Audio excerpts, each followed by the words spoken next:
안녕하세요. 반갑습니다. 주갈성의 성경 가이드 시간입니다. 잘 지내고 계시죠? 네, 오늘은 우리가 다니엘 네 번째 공부하는 시간입니다. 여러분, 우리 지난 시간에 바벨론 제국의 그 마지막 왕, 벨사살 왕의 그 마지막 모습을 봤죠. 벨사살 왕은 그 귀인들 1,000명을 끌어다 놓고 왕궁에 어마어마한 잔치를 벌이는데 그것이 그의 인생의 마지막이었습니다. 그리고 그의 인생과 더불어 바벨론 제국의 마지막 순간이 바로 그 순간이었습니다. 그 순간에 세계의 패권은 이 바벨론을 무너뜨린 메데 페르시아로 넘어가게 되죠.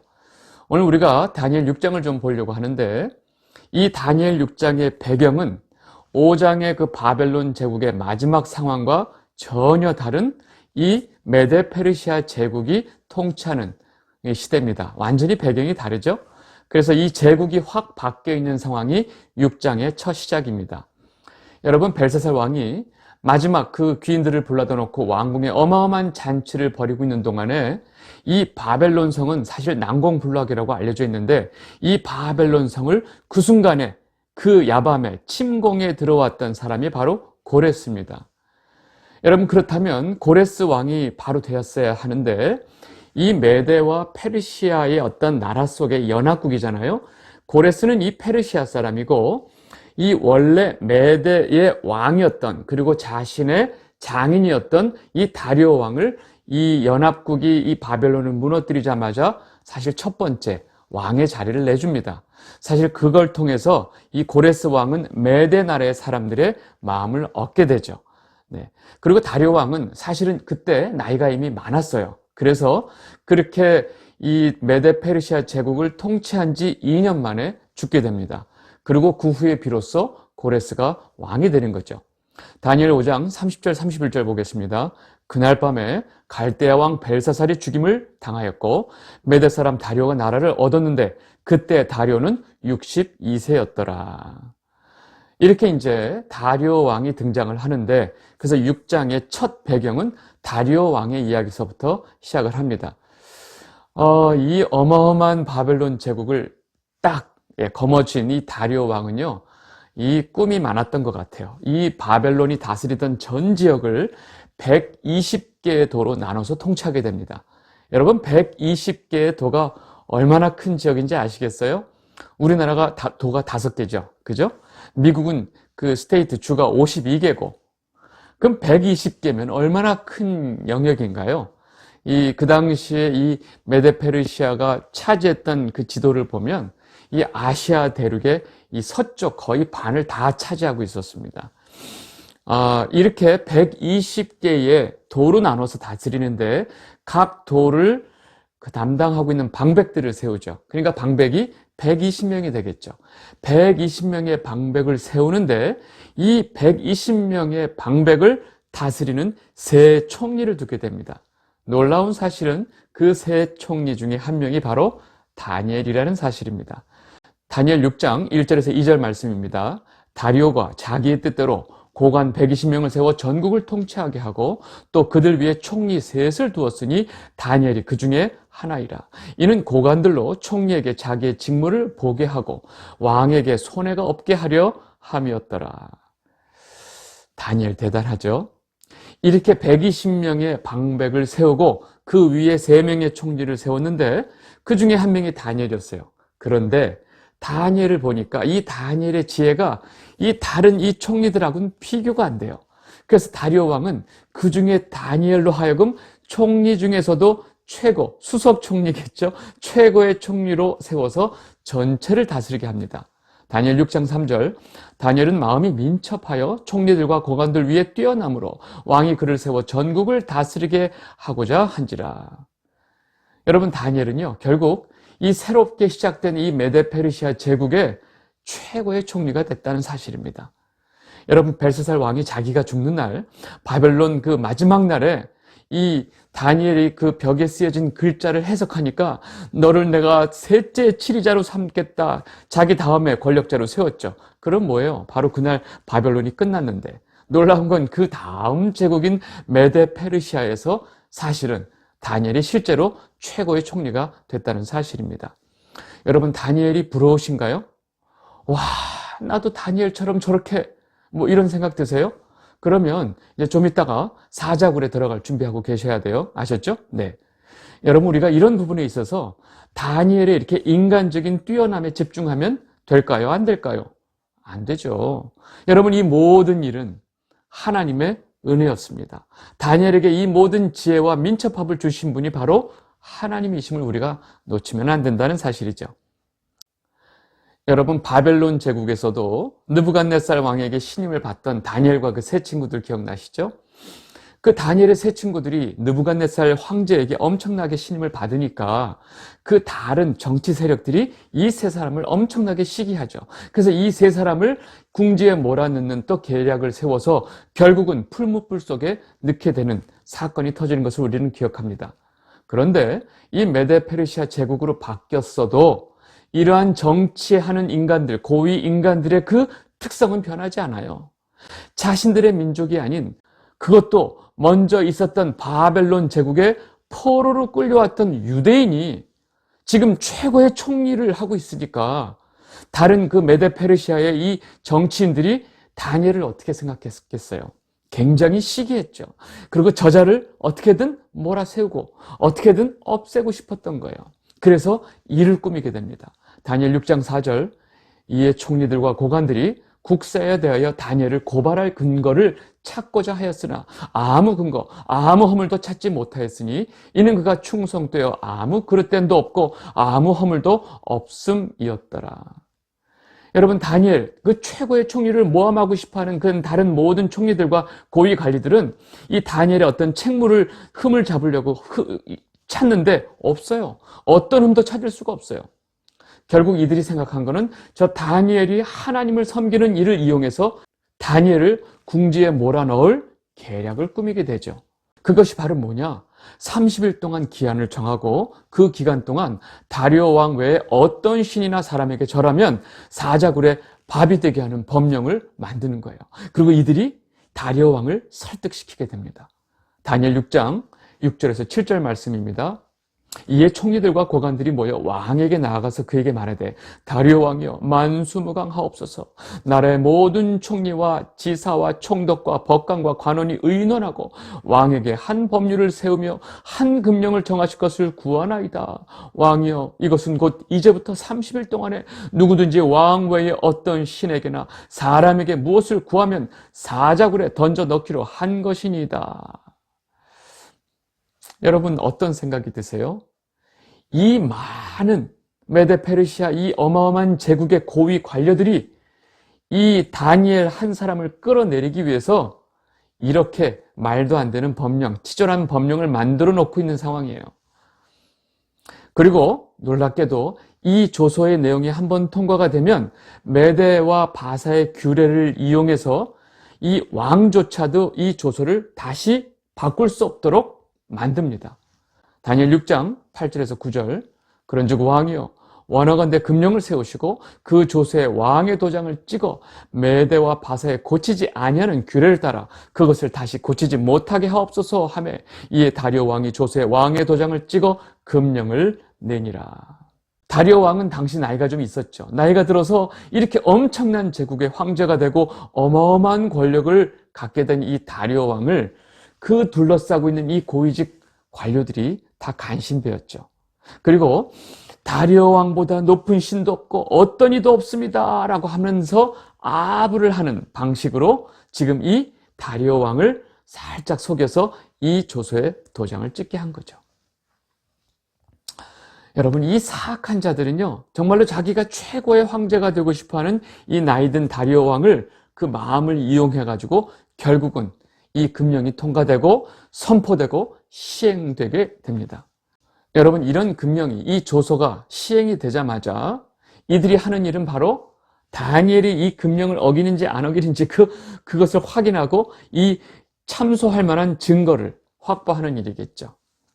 여러분, 이 조서가 발표되고 30일 동안 왕 외에 어떤 신에게도 어떤 사람에게도 절하면 안 된다는 것을 다니엘이 몰랐을까요? 당연히 알았죠. 그리고 이 모든 상황이 자기 하나를 모함하려고 이 인간들이 벌이고 있는 짓인 줄을 다니엘이 몰랐을까요? 당연히 알고 있었죠. 다니엘은 이 모든 것을 알면서도 변함없이 예루살렘을 향해서 하나님을 섬기는 절을 멈추지 않습니다. 다니엘 6장 10절, 다니엘이 이 조수의 왕의 도장이 찍힌 것을 알고도 자기 집에 돌아가서는 윗방에 올라가 예루살렘으로 향한 창문을 열고 전에 하던 대로 하루 3번씩 무릎을 꿇고 기도하며 그의 하나님께 감사하였더라. 아멘. 여러분, 다니엘이라고 하는 인물은요, 친히 하나님께서 이 바벨론 황제 느부갓네살 왕을 어떻게 다루시는지를 직접 두 눈으로 본 사람이에요. 그죠?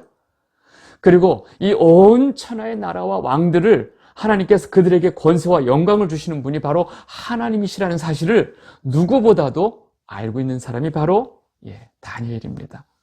그리고 이 바벨론 제국의 왕궁에서 굉장히 높은 고위 관리로 일하면서 이 정치적인 사건 속에서도 하나님이 이 모든 일을 관장하고 계시다는 사실을 정확하게 보고 또 경험했던 산증인이 바로 다니엘이에요.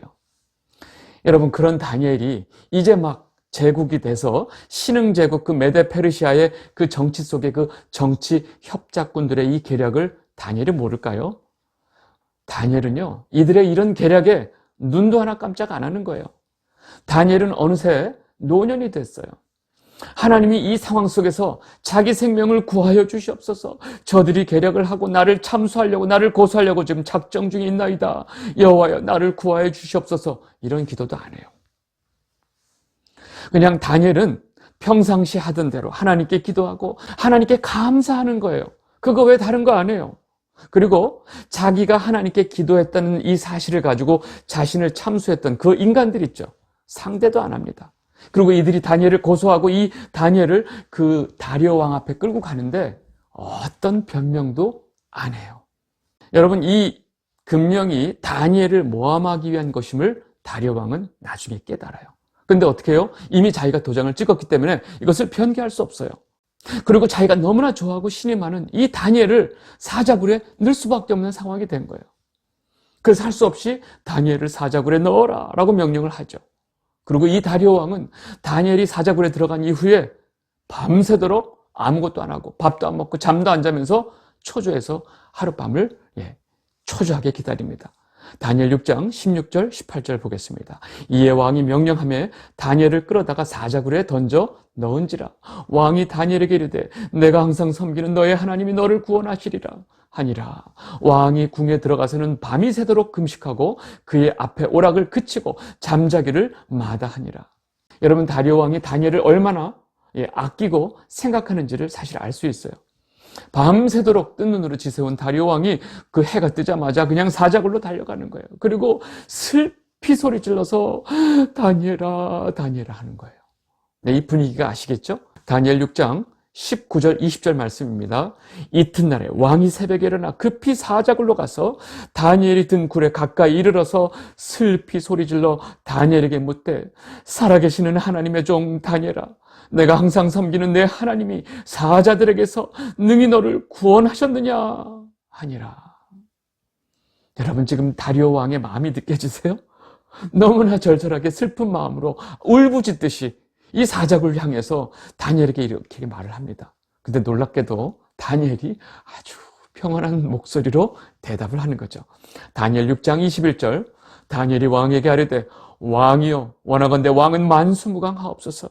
나의 하나님이 이미 그의 천사를 보내어 사자들의 입을 봉하셨으므로 사자들이 나를 상해하지 못하였사오니 이는 나의 무죄함이 그의 앞에 명백함이오며 또 왕이여, 나는 왕에게도 해를 끼치지 아니하였나이다 하니라.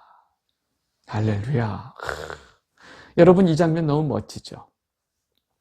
근데 이 영상을 보고 계신 주갈성 성도 여러분, 제가 이 부분에서 꼭 드리고 싶은 말씀이 있어요.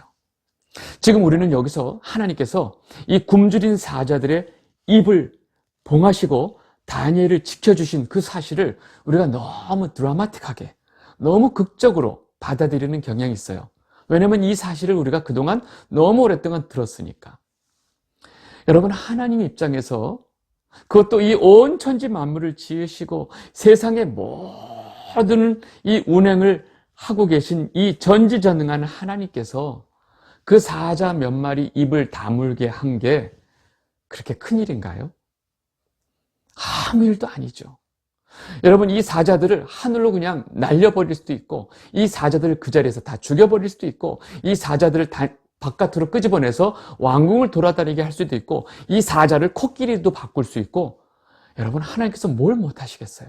그 사자들 몇 마리 입을 다물게 한 게 그렇게 큰 일은 아니라는 거죠. 여러분, 엄밀히 말하면 하나님께서 지금 이 사자들의 입을 막고 다니엘을 구하신 것보다 지금 이 영상을 보고 계신 이 주갈성 성도 여러분들이 하나님의 말씀을 사모하고 있다는 사실이 더 놀라운 기적이라고 생각 안 드세요? 저는 그게 더 기적 같은데요? 여러분, 우리 삶 가운데 이렇게 놀라운 기적을 행하시는 하나님의 손길은, 이 하나님의 기적은 우리는 관심이 없고 그저 이 다니엘을 물으려고 하는 그 사자들 입을 막으신 것에 대해서 우리가 너무 과도하게 관심을 가진 건 아닌가. 한번 여러분들 생각해 보시면 어떨까 싶습니다. 자, 하여간 사자굴에서 아주 그냥 머리털 하나 상하지 않고 나온 다니엘을 본 이 다리오 왕이 얼마나 기뻤을까요? 얼싸 안았을 것 같아요. 다니엘을 끌어안고 내가 미안하다 그랬을 것 같아요. 그리고 이 모든 계략을 세우고 다니엘을 모함하고 참소했던 자들을 그의 처자들과 함께 다 사자굴에 쳐넣으라고 다리오 왕이 명령합니다. 다니엘 6장 24절, 왕이 말하여 다니엘을 참소한 사람들을 끌어오게 하고 그들의 처자들과 함께 사자굴에 던져넣게 하였더니 그들이 굴바닥에 닿기도 전에 사자들이 곧 그들을 움켜서 그 뼈까지도 부서뜨렸더라. 여러분, 이 신실한 하나님의 백성을 참소하고 공격하는 이 악인들의 꾀와 지혜는요, 세상적으로 누구도 감당할 수 없습니다. 왜요? 그들은 힘과 권력이 있기 때문에 그렇습니다. 놀라운 사실은 그들의 계략이 아무리 뛰어나고 그들의 계획이 얼마나 대단한지 모르지만 이 모든 계략을 하나님께서 다 파하신다는 사실을, 다 깨부신다는 사실을 우리는 분명히 알아야 됩니다. 그리고 이들의 계략을 하나님께서는 바꿔주셔서 오히려 이 다니엘을 구원하신 하나님을 다리오 왕의 입으로 하나님을 찬양하게 하는 상황으로 바꿔버리십니다. 다니엘 6장 26절 27절, 내가 이제 조서를 내리노라.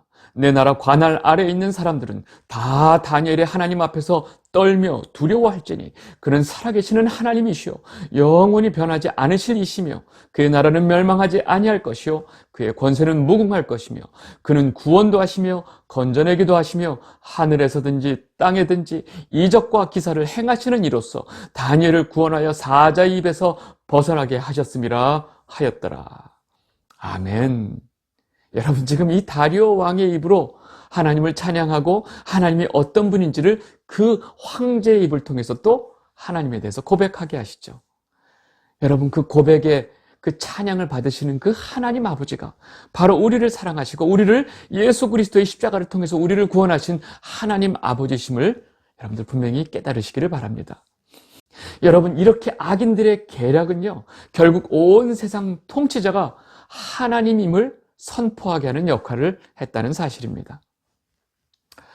이 놀라운 이 사자굴 사건 이후에 다리오 왕은 통치 2년 만에 죽습니다. 그리고 아까도 말씀드렸던 것처럼 고레스가 비로소 왕이 되죠.